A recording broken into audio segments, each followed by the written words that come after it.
Dito ako guys, umakyat sa taas. Grabe yung araw guys. Oh. Di December na dito yung dito banda yung pagbaba ng araw.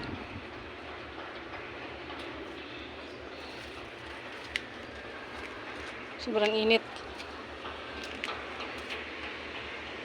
Kapag December dito ang araw.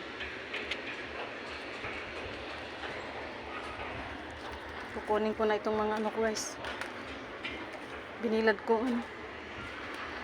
Higaan ko.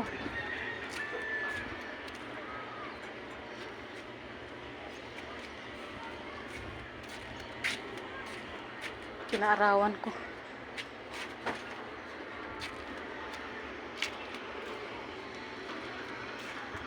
Cover. Tuyo na. Naka-dryer man ito.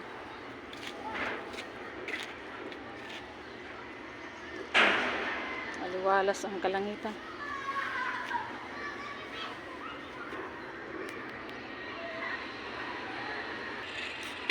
Yung bubong ng simbahan guys. Minamadali na nilang ano yun. Bubungan. Kasi magde-December na. Yung isa, yan dyan banda guys. Mababa lang. Tapos na. Yan pinakamataas na arko.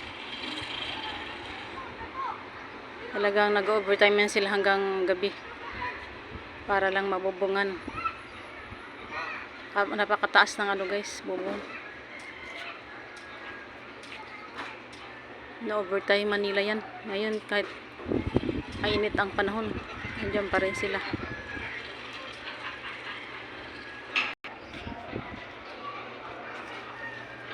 Namukadkad na yung bulaklak. Puti rin siguro tong isa sa palagay ko. Alamang pink. Ito yata yung pink.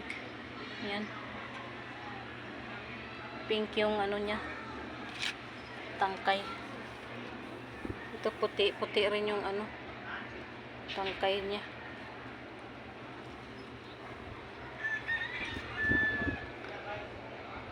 Overlooking yan guys dito sa ano. Sa rooftop ko. Yung ano na yan, bubong ng simbahan. Mahangin dito guys. Taas. Sarap ang simoy ng hangin.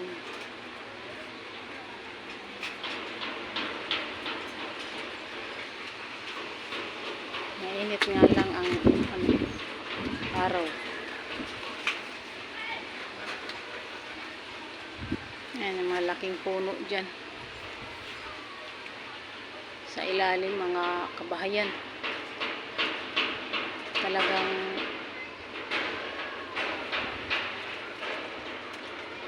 walang init yung mga kabahayan dyan dahil sa ilalim ng puno. Guys, tapos ko lang binalik yung ano ko, cover sa higaan ko. Bababa ko na yan. Pinarawan ko dito sa taas. Nilaban yung cover. Thank you for watching.